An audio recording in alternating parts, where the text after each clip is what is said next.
Bien aimé, là, le premier message, c'est le premier point, que tout chrétien doit être rempli de la parole de Dieu. Parce que le désert d'aujourd'hui, de ce temps-là, ce sont les conditions de nos vies d'aujourd'hui. Les temps que nous courons aujourd'hui, si tu n'as pas la parole, si tu n'abondes pas la parole dans ta vie, dans ton cœur, tu ne pourras pas arriver à la fin étant intègre, étant droit. Tu vas t'arrêter en cours de route. Et ceux qui s'arrêtent en cours de route dans le désert, ils finissent par périr. Parce que dans le désert, il n'y a pas de sources d'eau tu peux te refournir. Donc tu dois bien calculer. Quelle est l'eau qui t'anime, que tu t'abreuves depuis que tu as donné ta vie à Jésus? Depuis que tu es chrétien, quelle est cette eau-là que tu bois depuis? Parce que cette église doit manifester la gloire de Dieu. Et si on ne manifeste pas la gloire de Dieu, ça veut dire qu'il y a quelque chose qui ne va pas. Je peux être un interdit. Il faut que je sois dévoilé. Quelle est l'eau? De quelle eau je bois, je me nourris, je ne sais pas comment, vous me comprenez? Ou bien c'est quelle eau tu as bu avant d'aller dans le désert? Voilà. Quelle est cette eau-là?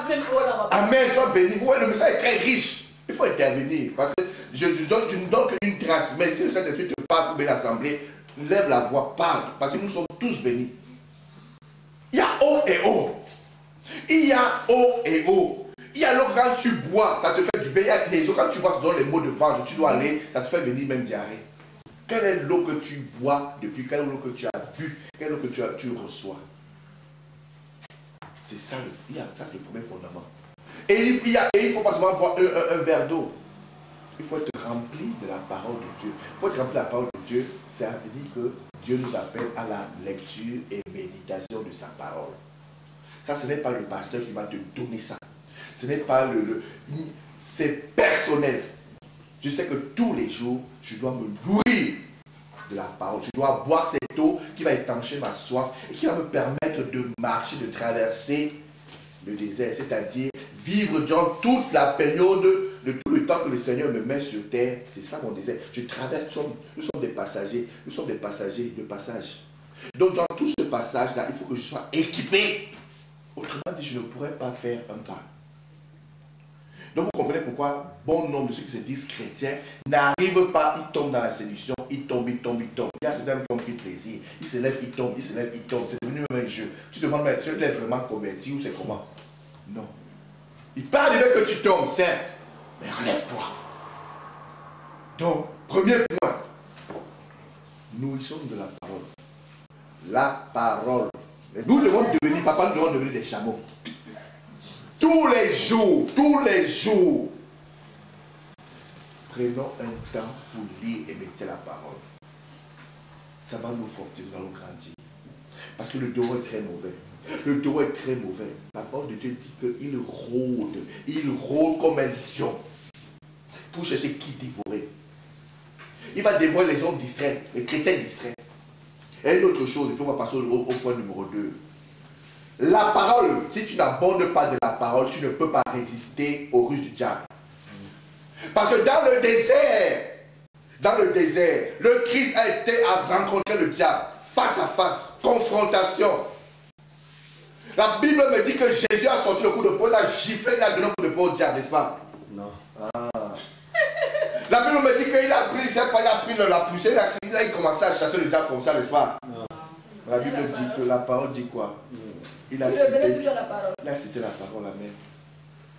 Mais comment tu peux, si tu n'as pas la parole en toi, comment tu peux chasser tu peux pas, comment dire, faire front avec l'ennemi sans la parole? C'est pour dire quoi, bien aimé, le diable, quand il vient, tu ne le chasses pas avec tes muscles, mais avec la parole de Dieu. Amen. Et pour le chasser avec la parole de Dieu, il faut que tu aies cette parole de Dieu. C'est quand le Seigneur dit, le Saint-Esprit, dans Jean 14, il viendra, il vous aidera, il vous enseignera, il vous révélera. Jésus est en train de dire que lorsque vous serez en difficulté, le Saint-Esprit, pour venir en aide à un enfant de Dieu, qu'est-ce qu'il fait? Il va te rappeler un passage, un verset biblique pour la circonstance dans laquelle tu te trouves. Et quand ce passage va venir en toi, comme la parole de Dieu, c'est l'Esprit de Dieu, ce passage va générer la vie en toi, elle va te fortifier, et tu vas te lever, et tu vas dire, qui es-tu, montagne? Tu seras aplani, et toi, tu vas marcher droit. Et si tu n'as pas la parole en toi, comment le Saint-Esprit va pouvoir t'aider? Maman Anna. Si tu n'as pas la parole en toi, comment le Saint-Esprit va t'aider? Jésus, le diable dit, si tu es fils de Dieu, il veut s'aimer le doute, le même doute qu'il a sémé chez Ève. Après, quand Jésus voit que Jésus est dans la parole, il dit, bon, tu parles dans un terrain, ok, on va voir ça maintenant. Alors, on est dans la parole, parce que tu veux dire qu'il est écrit. Bon, il a aussi écrit, Psaume 91, jette-toi parce que. Vous voyez que c'était vraiment très diabolique. Et le diable disait la vie, c'était la parole. Vous connaissez? Mais il avait oublié une chose, comme le diable fait une erreur, il ne savait pas que celui qui était là, c'était lui-même la parole. Jésus est la parole. Oh, Jésus, il dit que, mais toi là, c'est que tu veux me parler de moi-même. Voilà que moi, c'est moi-même qui t'ai créé. Et c'est comme ça. Bien aimé, si tu n'as pas la parole, tu es fini. Si tu n'as pas la parole, tu es fini. Donc je nous exhorte, moi-même en premier lieu, de méditer la parole. Et maintenant que le chameau s'est refourni pour partir, la première des choses, le chameau appartient à une personne. Donc tu appartiens à qui? Tu vas dire que j'ai appartenu à Jésus parce que j'ai donné ma vie à Jésus. Ok.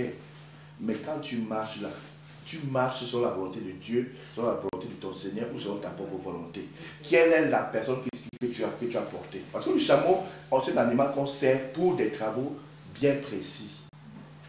On voit déjà le service. L'enfant de Dieu est créé, né, racheté pour servir Dieu. Ma vie ne m'appartient plus. Alors le chameau, qu'est-ce qu'il fait? On le charge, comme bien sûr dit maman en anticipant le message. On va le charger. On le charge. Il reçoit des indications de l'Éternel. Ton Seigneur te donne des devoirs, des recommandations que tu dois faire. Toi, depuis que tu as donné ta vie au Seigneur, depuis que tu dis être l'enfant d'Éternel, est-ce que tout ce que le Seigneur te dit d'accomplir dans ta vie, tu le fais? Mais tu connais la réponse. Ne me réponds pas moi. C'est quelque chose entre toi et le Seigneur. Comment est-ce que tu es en train de vivre ta vie? Et comment fait maintenant le chameau pour être chargé? Le chameau qui peut avoir peut-être 2 mètres de hauteur, 1 mètre et poussière, qu'est-ce qu'il fait? Il s'abaisse. Et on revient encore là-dessus. L'humilité. L'humilité. Il part d'une position élevée pour aller à une position basse. L'humilité. Bien aimé, pour être chargé, le chameau doit se baisser. Pour recevoir, tu quittes ta position de connaisseur pour venir en bas. Bien aimé, la parole dit, si tu ne te vides pas de ton ego, si tu ne te dépouilles pas de toi-même, Jésus ne peut pas te remplir. Un verre qui est plein, on ne peut pas mettre, tout ce qu'on va mettre va déborder. Il faut d'abord vider ce verre, ce vase, et maintenant mettre l'eau qui est la parole de Dieu, la charge. L'autre point, l'humilité. Troisième point, pour s'abaisser, le chameau doit s'agenouiller. L'adoration, la prière. Bien aimé, si tu n'es pas un homme de prière, si tu n'adores pas, tu es un faux chrétien. Je te dis aujourd'hui, une fausse chrétienne. Si tu n'as pas à cœur de prier, si tu n'as pas à cœur d'adorer, tu es menteur, tu te séduis. Le premier ministère de l'homme que Jésus... Les gens pensent que le ministère, c'est pas ça. Le premier ministère de puissance et de gloire, c'est l'adoration. Parce que dans l'adoration, tu as la présence de ton papa Yahweh. Et c'est dans l'intimité que le Père révèle son cœur à ses enfants, à ceux qui l'aiment. Regardez, nous sommes les Africains. Quand un papa doit dire quelque chose d'important à son fils ou à sa fille, regardez pendant comment ça se passait. C'était un moment, il se retrouvait, il se repliait. Surtout quand le papa devait voyager, il donne les consignes. Il sait que bon, c'est toi le grand frère, c'est toi le responsable de la famille. Il commence à lui ouvrir son cœur. Ou bien quand le papa sait qu'il est gravement atteint d'une maladie et d'un moment il doit partir. Donc il faut confier les choses de la famille. Il va prendre le premier garçon, il va dire, bon, mon fils, voilà que les choses sont comme ci. J'avais grandi, j'ai le terrain là, tu vois, la terre là, c'est voilà, c'est l'héritage comme ça, tu vas distribuer. C'est comme ça, on confie ça au fils. C'est de cœur à cœur. Si tu ne prends pas un temps d'intimité avec Christ, c'est l'adoration, les genoux. Le chameau, on a vu, il s'est abaissé, il s'est humilié, il s'est vidé de lui. Maintenant, il ne s'est pas arrêté là, il a continué à aller plus haut en profondeur. Il s'agenouille. La prière, la méditation. Dieu révèle son cœur à ceux qui ont le temps de s'asseoir avec lui, de l'écouter. Faisons comme Marie. Faisons comme Marie. Ne faisons pas comme Marthe. Les chrétiens d'aujourd'hui, c'est des chrétiens fast-food comme Marthe. Marthe ne comprend pas que quand le Seigneur est là, arrête d'exister, arrête tes corvées, arrête de dormir, n'est-ce pas? Arrête de dormir parce que Jésus est là. Tu ne peux pas avoir sommeil quand Jésus est là. Parce que si je prends un diamant, je le place là. Ton sommeil part, tu vas commencer à projeter. Si je prends 1 million d'euros, je place là, le sommeil part. Parce que tu vas commencer à investir, à voir comment tu vas placer cet argent.